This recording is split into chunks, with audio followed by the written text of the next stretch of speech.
She was laughing, and I was silent. But even then, a plan was born in my head, and you'll be shocked to hear how I implemented it. I never expected the truth to come wrapped in sunlight, salt air, and a lie as casual as, "I'm heading to my sister's in Orlando." I remember the exact moment the first thread of everything unraveled. I was sitting in my car in the parking lot of a grocery store, watching the screen on my phone refresh. The Find iPhone app blinked once, then showed her location. Not in Orlando, but parked somewhere near the Marina District in Miami, right next to a yacht club. My mouth went dry, my fingers tightened around the wheel, and for a full minute I forgot to breathe. I didn't move. I didn't shout or call her. I just stared, tracing the digital dot glowing like an ember against the shoreline. I forced myself to drive home calmly, thinking of the kids, of dinner, of anything except the knot twisting in my stomach. That night I pretended nothing had changed. Belinda came home reeking of wine and sea breeze. Her heels hit the tile floor with a sound that snapped in my ears. She kissed me on the cheek, laughing softly, and told me I'd need to take the kids to the aquarium the next day, her voice slurring just enough to let me know she wasn't entirely sober. I asked her how her sister was. She mumbled something about traffic and how tired she felt. I nodded, said nothing. She didn't even notice I hadn't touched the pasta I made. The next morning, while she was still snoring, arm flung over the bed like she was reaching for something not there, I went to the garage. I popped the trunk of her car, pretending I was looking for a toolkit. The suitcase was there. Not just packed, but used.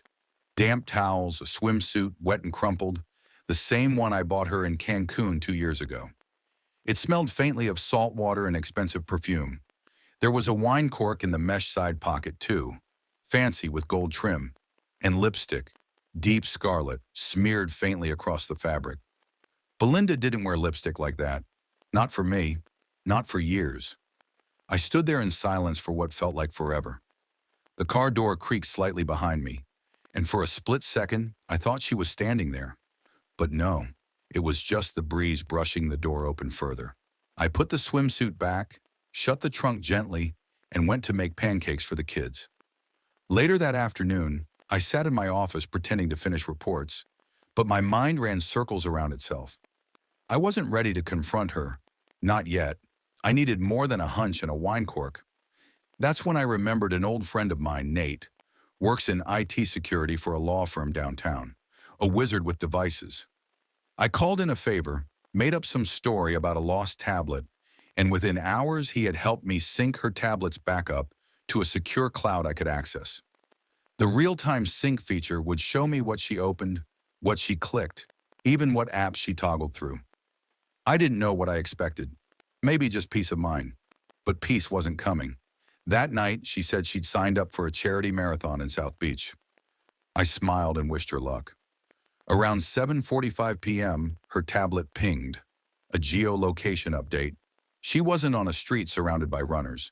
She was checked into a 5-star spa hotel, the kind that smelled like lemongrass oil and eucalyptus. The kind we could never afford during our own anniversaries. I waited, staring at the ceiling, until just after midnight. That's when her tablet accidentally connected to our home Wi-Fi from the front porch before she walked in. It was enough to auto-sync a handful of cached images. One of those was a photo. Just one. Her, wrapped in a white bathrobe, sitting beside a man I didn't recognize. Bearded, smug, shirtless under his own robe. Their faces pressed together, heads leaning close like they'd done it 100 times before. Her cheeks were flushed, not from running, but from something else entirely. The date stamp on the photo matched the moment she was supposed to be raising money for cancer research. I stared at it for 20 minutes, then saved a screenshot, then 2 more. I printed one and folded it into my wallet. The next morning, I slipped her phone into the refrigerator, a trick I remembered from Nate. Chilling a phone can sometimes scramble the SIM's read settings temporarily. When she found it an hour later, I shook my head, feigning confusion. "Maybe someone's trying to hack our network," I said casually, while spreading jam on toast. She blinked, visibly unsettled. "Hack our network?" I just shrugged. Weird stuff's been happening. And just like that, she backed off, barely touched her coffee. I told her to take my car to work. She hesitated. I pushed gently. I wanted her off guard, rattled. She kissed me lightly and left. That afternoon, I dug into our dishwasher. Something felt off. Sure enough, between two cereal bowls was a long-stem wine glass with a faint lip stain in that same red. I lifted it to the light and tried to remember the last time Belinda wore anything but chapstick. Nothing came to mind. That color didn't belong to her, or it didn't used to. Later that evening, I told her she looked tired and suggested she take a long bath. She smiled, unaware I'd already checked her trunk again. The swimsuit was gone, replaced with a fresh gym bag, no tags, but it still had the fold creases. She was getting smarter, or she thought I was getting dumber. Either way, I knew I had to stay ahead. That night, as she slept with her back turned, I watched her breathing slowly, peacefully, like she had no idea I was already inside the network she thought she controlled. My mind spun with possibilities, questions, fears, but above all, with a slow-burning focus. This wasn't going to end with a confrontation. It would end on my terms. I just had to wait and plan. 2 days passed. She came and went like nothing was wrong, like her eyes didn't flinch when she glanced at me, like her mouth didn't stutter slightly when I asked how her runs were going. I let her perform. I even made her coffee one morning, added cinnamon like she liked. She kissed me on the forehead, called me sweet, and walked right out the door with that gym bag slung over her shoulder like it weighed nothing. It did. I knew it did. That morning, I called in sick to work. I didn't even fake a cough. I just said I wouldn't be in and hung up. Instead of resting, I drove to a parking lot across from the 5-star spa she had visited. I sat there for a while with the windows up, watching as expensive cars rolled in, valets in white gloves jogging to greet guests. I didn't see her. That wasn't the plan anyway. Back home, I powered up the server Nate helped me build, something discreet that synced quietly with her tablet. With a few clicks, I accessed the cloud storage and found her last synced activity: hotel searches, restaurants in Coconut Grove, a private yacht rental site bookmarked. Everything screamed vacation, not therapy or marathons. It felt like I was watching a stranger build a life parallel to mine, with time stolen from our children. That evening, she claimed she had a late-night shift at the outreach center. I said nothing. Instead, I opened her laptop while she was in the shower and triggered the microphone permissions. Then I placed a tiny sound transmitter, barely the size of a jelly bean, under the floor mat of her car. The device was motion-activated, the battery strong enough to last a week. When she drove off, I waited. 30 minutes later, audio came through my headphones. Laughter. 2 voices, her and a man, talking over the low hum of the car's engine and some upbeat pop song. At first, I couldn't make out much. Then, clear as glass, her voice said, "My husband?" He'd never guess. "We're even planning kids." My stomach twisted. The way she said it, like it was some badge of secrecy, some achievement. There was a brief pause, then more laughter, then the sound of a palm slapping leather. Maybe hers, maybe his. I turned the volume down and closed my eyes. I didn't scream. I didn't break anything. I just sat there, still as stone, and listened until they turned off the music. That night, I played Lego with my son on the living room floor. He was building a spaceship. I was building something else entirely, an escape route, a quiet war. He looked up at me and said, "Daddy, you're quiet today." I smiled and said, "Just thinking, buddy." He nodded, satisfied, and went back to searching for the right wing piece. The next morning, Belinda left early. She didn't even say goodbye. Just the click of heels and the soft snick of the front door shutting behind her. I stood in the hallway and counted down until the garage door rumbled closed.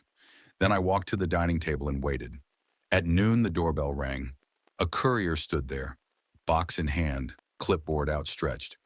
"Package for Jessica," he said. Jessica? I blinked. No one named Jessica lives here. He glanced at the address and shrugged. "This is what it says." Curious, I signed. Inside was a black box lined with tissue paper. Lingerie. Not just any lingerie. High-end, delicate, clearly expensive. The kind Belinda used to laugh at in catalogs and say was pointless for tired moms. There was a note inside. "Can't wait to see you in this again." N again. I sat down at the table, the card trembling slightly between my fingers. Her lover had a name, or at least an initial. He had no shame. He had expectations. I set the card down and stared at it, then took a photo of it and saved it to the same hidden folder as the spa photo. My digital graveyard was growing. That evening, I made dinner. She came home with a red flush on her cheeks and said traffic was awful. She didn't mention the courier. She didn't notice the black box now hidden in the coat closet. I served baked salmon, smiled through it, helped the kids with homework, kissed her goodnight.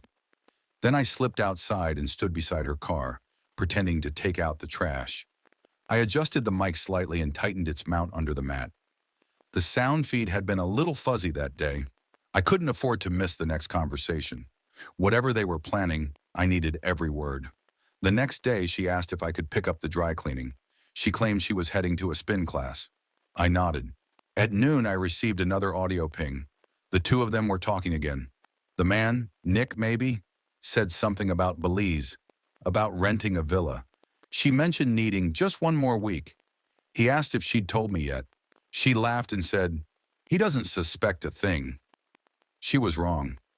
Later that afternoon, I downloaded all the recordings to an external drive and backed up the footage from our security camera. I trimmed a short clip of her arriving home the previous night, heels in hand, whispering on her phone before slipping through the door. I didn't know what I'd do with it yet, but I knew it was proof. Not for a court, not for friends, for me. I needed the truth to be undeniable. That evening, I sat alone in the garage, lights off, listening to the mic feed like it was a radio play. She was at it again. Her voice was softer this time, hushed. Maybe they were parked. She was humming. Then she said something I couldn't unhear. I told him we should start trying in July. It's perfect. He's clueless. She meant children, not ours. I leaned back, eyes shut, the scent of motor oil and cold metal surrounding me. My fingers tapped rhythmically on the bench beside me. Not from nerves, from calculation. I was piecing it all together. I knew now that this wasn't just an affair. This was a plan. She was building a future that didn't include me, and possibly one that used me until the last moment. But she hadn't accounted for one thing. I wasn't just listening, I was preparing. By the next week, she was moving with a rhythm, quick, efficient, unbothered. Her days became rehearsed patterns. Makeup in the mirror, light perfume, gym clothes that never saw a treadmill, and long calls she always took in the backyard, with her voice turned low. She thought she was in control, thought she'd perfected the illusion, but I had already started removing each mask one by one, and every time she laughed into her phone or whispered that name I now hated, I added another piece to the picture she didn't know I was building. Thursday morning, I called in sick again. She didn't even blink when I said I had a headache. Just kissed me quickly, said, "Hope you feel better," and walked out like she couldn't wait to be anywhere else. The second her car was out of the driveway, I checked her tablet again. Nothing new, just some new playlist with cheesy romance tracks. But then the doorbell rang. Another courier. This time, it was a different guy. Younger, dressed in a branded hoodie, holding a plain box. "Delivery for Jessica," he repeated like the name meant nothing. But now it did. Jessica, her alias. A fake identity sent to my house. My house. I accepted the package and asked casually, "This guy, he sends stuff often?" The courier looked up from his clipboard and chuckled. "That guy? Yeah, he's got taste. Big spender. Always leaves a nice tip." I just nodded. Let him go. Shut the door without a word. Inside the box, more lingerie, this time black and silkier than the last. It shimmered slightly under the kitchen light. There was a tiny gift bag with perfume and a handwritten note that read, "You looked unbelievable last weekend. I want to see you in this next time. Nick." Nick. There it was. The name that had hovered in fragments was now burned onto a note card in looping handwriting. It struck like a punch to the chest. I set the card down, then stared out the window for a long time, watching the neighbor's dog chase nothing across the lawn. I couldn't feel the floor under my feet, just pressure, rising slow and deep, like a held breath ready to blow. By 3 p.m., I was parked outside the same spot from before. Her tablet showed her inside. I waited. I watched. I watched until the doors parted and out she came. Her hair damp, robe stuffed in a gym bag, sunglasses slipping down her nose. Behind her, Nick. He wore his confidence like armor, one arm around her waist, the other casually scrolling his phone. She laughed at something he said, swatted his chest, then leaned into his shoulder as they walked to his car. It was a tinted black Lexus, not rented, personal. I noted the plates, memorized them. That night she came home early and said she was too tired to eat. She poured herself a glass of wine, stared out the window, then went upstairs without looking at me. I waited until the kids were asleep, then slipped into the garage again. I brought out the mic feed and combed through that afternoon's drive. Their conversation played like a slow betrayal on loop. "Just need another week," she said. "Don't want him to know yet," he answered. "I'll tell him after our trip. He'll understand eventually." Then she added with a softness that sliced me open, "He still trusts me." I didn't sleep that night. I lay in bed beside her, counting the number of times she shifted in her sleep, wondering what her dreams looked like. If they had blue skies and yachts and perfume and someone else's hands, if she ever dreamed about me at all. The next day I took a drive, not to work, not to the store. I drove to the address listed on the courier's manifest from the package. A return address in Coral Gables, wealthy, clean, with driveways like miniature runways. I parked on a side street and waited, watched. An hour later, I saw him, Nick. He stepped out in tennis whites, towel over his neck, greeting someone who was definitely not a delivery man, probably a friend. They laughed, shook hands. He had that kind of smile, the kind you didn't earn, the kind you inherited from years of winning without ever knowing what losing meant. I memorized his walk, his arrogance. I made sure I could spot him from 100 yards away if I had to. That afternoon, I made my move. While she was gone, I wired her entire car with an upgraded mic and a tiny dash cam disguised as a Bluetooth connector. I used the excuse of fixing her brake pads to get under the hood. By the time she came home, the car was already feeding footage to my laptop.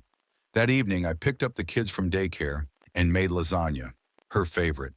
She came home, acted surprised, even hugged me from behind. For a moment, I felt her chin on my shoulder and wondered if any part of that hug was real. Then I remembered the note, the gift box, the way she laughed with him, not me. And I smiled as I told her I'd scheduled a full detail cleaning for her car the next day. Said it was a surprise. She said, "You're too good to me." I replied, "I know." That night, I uploaded the audio files to a private drive. I labeled them with dates, cross-checked against her calendar entries. Spa day, outreach volunteer shift, girls brunch, all lies. Every entry led back to the same man, Nick. She was building something with him, but she forgot I knew how to dismantle things. Quietly, carefully, permanently. The next morning she left for her volunteer day. I kissed her goodbye, held her close, and whispered, "Drive safe." Then I stood by the window and watched her leave. By noon I was already listening in. She didn't say much in the car. But Nick, he was full of plans. Plans for flights, for apartments, just outside the city, and for vacations, once things were quiet. Then he said the line that made my hand curl into a fist. "You'll never have to worry about money again. Once it's done, he's out of the way." Out of the way? That was when I knew. This wasn't just a game anymore. This was a theft, and it was only just beginning. Days passed like fog, quiet and thick with tension. Belinda still followed her routine. Perfume, gym clothes, whispered calls outside. She moved like she believed every lie she told, like she'd won something. But I was already 5 steps ahead. While she giggled in driveways and shared wine with a man she thought I'd never meet, I was building a wall around her with microphones, cameras, screenshots, and facts. I sent a package of her missteps to corporate security, anonymous tip, time-stamped evidence, audio clips of her discussing side deals, all while on the clock. Then I sat back and waited. Not like a man hoping for karma, like someone laying bricks for what comes next. That Friday, I picked up our daughter early from school, treated her to frozen yogurt, and laughed at her jokes. On the way back, something caught my eye. A car parked behind the school lot, just off to the side. Her car, and next to it, a black Lexus. I knew that license plate by heart now. Inside the Lexus, I saw two silhouettes lean into each other. She wasn't at any charity brunch. She was in his car, lips pressed to a stranger's neck, while our daughter hummed softly beside me. I didn't stop, didn't flinch, just kept driving, slow and steady, even as my knuckles whitened on the wheel. That night, I planned something she didn't expect. A romantic dinner. Candles, chicken marsala, her favorite jazz on the speaker. She acted surprised, even flattered. I kept it smooth, calm. After dessert, I gave her a gift, a new phone in a ribbon box. She blinked. "What's this for?" I leaned in. "So it's easier to text someone." Her smile froze. Her glass clinked against the table. She tried to recover, mumbling thanks. I just nodded, cleared the plates, and told her to rest. The next morning, I messaged Nick from her tablet. "Come over, my husband's away. Front door's open." Then I armed the hallway camera and waited in the garage. He showed up with flowers just like I expected. Walked right in, smiling, calling her name. That's when I stepped inside from the back. He turned. "Wait, you're—" I didn't raise my voice. "Yeah, I'm the husband." He swallowed hard. I held up my phone and played him a clip of Belinda with another man from earlier that week. His eyes widened. His smirk died. "She's been busy," I said. He backed out the door, fast, like the floor had disappeared. Later that night, I watched the clip again, over and over, just to remind myself how quickly lies unravel when you start pulling the right thread. On Monday, she came home early with an envelope in hand. Eyes red, voice shaking. She'd been suspended from work. Ethics complaint, pending investigation. She tried to explain, but I didn't ask. I slid her a glass of water and said, "Maybe the one you love will help you find a new job." She didn't answer. Then I opened the door, and our kids ran in holding a squirming puppy. Their laughter filled the house, blocking out the silence she tried to sit in. She whispered, "I'll fix this." I looked at her once. I already started. That evening, I froze our joint accounts, blocked her cards, secured every dollar. She was left with a phone full of erased contacts, a job in limbo, and a husband who'd vanished from her financial life like she'd never existed. But I was still just getting started. By Tuesday, she was quieter, not apologetic, just disoriented. Her schedule had collapsed. Calls went unanswered, job contacts stopped replying. Her cards declined one after another at the store. She tried to hide the cracks, but they were everywhere. In her posture, in the way she double-checked her reflection, like she didn't recognize what she saw. The house hadn't changed. The weather hadn't. But she had no idea what I was still unraveling behind the scenes. I stopped going to the office completely. Didn't tell anyone. Woke up before sunrise, made the kids breakfast, and watched her stumble around in silence. She'd gone from confident to unsteady, like she was afraid of bumping into a truth I'd hidden in every corner. She kept asking if I was okay, and I kept smiling. That morning, I showed up at our daughter's school unannounced. They had a field trip scheduled, a small aquarium nearby. Belinda had offered to chaperone 2 weeks earlier. According to the teacher, she never confirmed. I waited outside. Noon came. No sign of her. My daughter's face fell when she realized Mommy wasn't coming. I held her hand and said, "Let's still go see the fish." Afterward, while the kids napped, I sat in the garage and rewired the audio feed in her car. I'd already hidden a small mic beneath the glove box, but I added a second, stronger one near the air vents, designed to pick up even quiet voices. I figured if she had anything worth saying, she'd say it behind the wheel when no one was watching. I didn't have to wait long. That same evening, I listened from my laptop as she made a call while parked outside a gas station. I didn't recognize the number, but the voice on the other end was clearly Nick. The conversation was quick, impatient. Then came a line that didn't just burn, it detonated something in me. She said, "My husband would never guess we're even planning kids." Planning kids with someone else. I felt the pencil in my hand snap in half. No noise, no scream, just that clean, dry crack of wood between my fingers. I stood there for a second, fists clenched, and then heard footsteps down the hall. Our son calling for help with his Lego tower. I wiped my face, closed the laptop, and walked to his room with a smile like nothing inside me had just caved in. Later that week, I staged my own disappearance. No bags, no suitcases, just a subtle shift in pattern.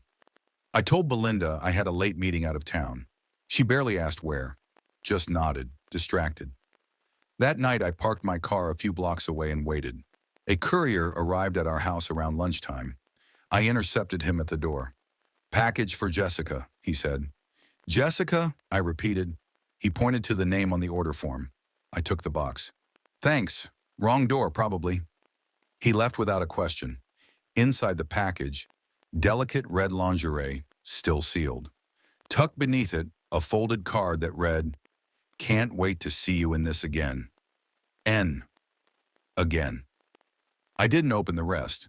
I just placed it on the kitchen table, neatly, with a note of my own that simply said, "Wrong address, but I'll keep it safe." She got home that night and went pale when she saw the box. Tried to explain, but the words clashed in her throat. She asked where I'd been.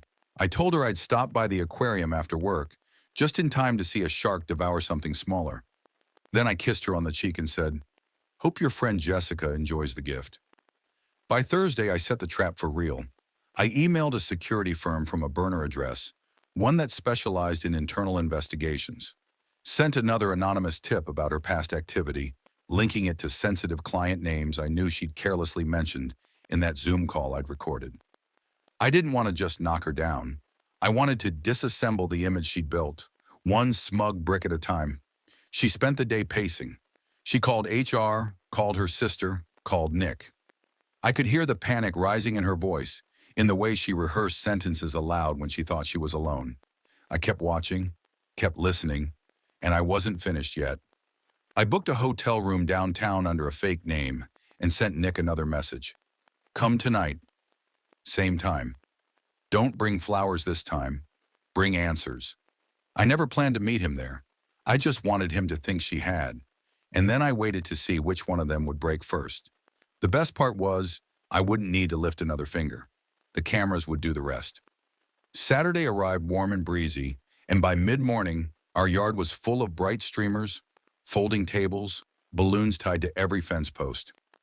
I hired a clown, set up a bouncy castle, and ordered 3 kinds of cake, each with a different animal on it, because our son couldn't decide. There was music pulsing from the speakers, laughter from neighbors, paper crowns on kids who barely knew each other, but played like they'd grown up together.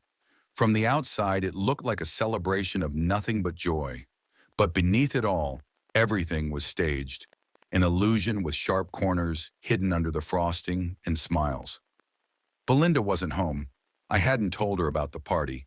I wanted it to be a surprise, not for her birthday, not for our son, but for the show that was about to begin. By noon, every guest had arrived.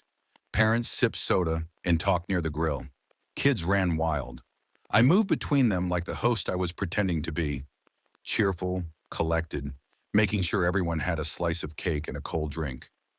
But inside, I could barely hear them over the thudding in my chest. At 1:17 p.m., I sent her a message. "Come home. The kids are waiting." I'd timed everything perfectly. Just minutes before she arrived, I dimmed the backyard lights and turned the crowd toward the side of the house. A portable projector screen I'd covered with a tarp all morning now stood waiting on the grass. When I pulled the sheet off, people clapped, expecting a birthday video. And in a way, they weren't wrong. The screen flickered to life. First, pictures of our family, happy ones, vacations, Christmas mornings, pillow forts. Then footage from the hallway camera, Belinda greeting a man at the door while I was on a business trip. Guests shifted uncomfortably. I kept the volume low but clear. The next clip showed audio overlays from her car, her voice laughing, talking about, "My husband will never know," while soft music played in the background. And then the final image, a selfie of Belinda in a spa robe, pressed against Nick, both of them flushed and smiling, time-stamped and location tagged. Proof she was never where she said. There was silence. Not gasps, not screams. Just that sharp, cold silence people give when they realize they've stepped into a moment they'll never forget. Right then, the front gate clicked. Belinda entered, sunglasses on, still in her running clothes, hair tied like she'd just come from somewhere she wanted me to believe. She froze when she saw the crowd. Then her gaze landed on the screen. I watched her eyes follow every slide. Her smile drained away so fast, her knees buckled before her brain had time to react. She stumbled forward, heels catching in the grass, muttering something that didn't reach her lips. The parents stared. The kids stared. The music faded into static. I walked across the yard slowly without a word and handed her a thick envelope. Inside, divorce papers and a DNA report I'd picked up earlier that week. Only one line was highlighted. Paternity not confirmed. Our youngest son wasn't mine. I saw it hit her, the double collapse. Her shoulders caved in. Her lips trembled. She opened her mouth like she was about to say something, then fainted before the sentence could form. Right there, in front of everyone. She hit the grass with a soft thud. Someone rushed over. Someone screamed for water. Someone pulled out their phone. But I didn't move. I turned back toward the screen, clicked the remote one final time, and shut the whole thing off. Then I knelt down next to our son, his face confused, chocolate on his fingers, balloon string in his hand, and I said, "Let's go get more cake." Because no matter what collapsed behind us, I wasn't going to let it reach the kids. Not yet, and definitely not today. It had been 8 days since the party, and the air smelled like pine instead of perfume. The mountains outside Colorado wrapped around us like quiet giants, and for the first time in months, I woke up without the sensation that something was about to shatter. I'd rented a cottage near Estes Park, nothing flashy, just a 2-story wooden cabin with creaky steps, thick blankets, and a view that looked like it belonged in a painting. The kids had no idea this was permanent, not yet, but they smiled easier now, slept deeper, asked fewer questions. I didn't take anything from the house except our clothes, their favorite toys, a folder of documents, and the one photograph of me and the kids fishing last summer. Before I knew, before everything slid out from under us.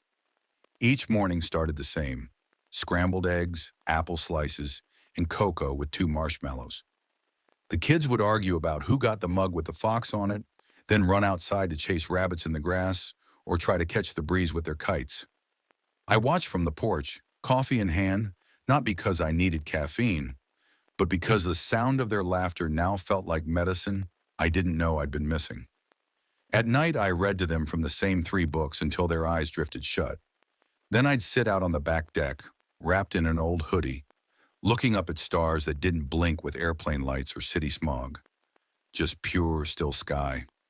One night, after they'd fallen asleep and the wind made the wind chimes rattle gently on the porch, I opened my laptop, the old one. Not the new one I used for work or bills or daily routines. This one was reserved for what came before. The files, the photos, the voice memos I recorded on long drives when I couldn't scream into a pillow anymore. And sitting there with my fingers hovering over the keys, I found the last one.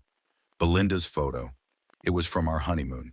She had sunglasses pushed up on her head, wind tugging at her hair, one foot buried in the sand, laughing at something I couldn't remember now. For years, I thought that smile was mine, that the curve of her lips meant something that no one else got. But now, looking at it, I saw nothing but surface, a grin that didn't reach her eyes, a lie captured in sunlight. I hovered for a moment longer, then hit delete. No confirmation needed, no hesitation. The screen flickered. Gone. Outside, a breeze rolled down the mountain. Leaves rustled, and I heard the creak of the back gate swinging just slightly. I didn't turn around. I just closed the laptop and leaned back in the chair, letting the quiet wrap around me. The next morning, we drove down into town for groceries. The kids raced through the aisles trying to spot animals in the cereal boxes, and the clerk at the checkout smiled when she saw us. "You all just move in?" she asked. "Something like that," I replied. When we got back, a new email blinked onto my fresh laptop. It was from a woman named Clara, someone I barely remembered from the city. She ran a shelter I'd quietly donated to months ago, before things fell apart. Her message was short but warm. The families say thank you. I heard you were up north now. If you ever want to talk, we still meet on Sundays. I stared at the screen a while. There was no pressure in her words, just a pulse of kindness I hadn't felt in a long time. I smiled. Maybe it was nothing. Maybe it was a door cracked open. That weekend we built a fire in the backyard. The kids helped me roast marshmallows, sticky fingers covered in sugar and ash.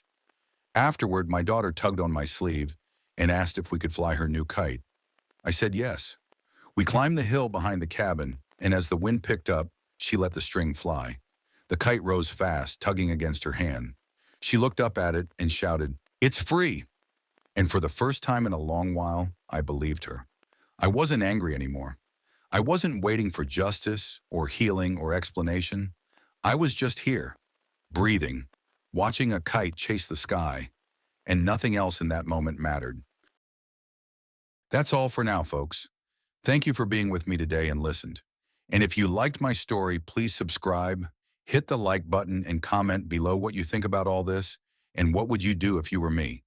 Also, don't forget to check my other stories in description below.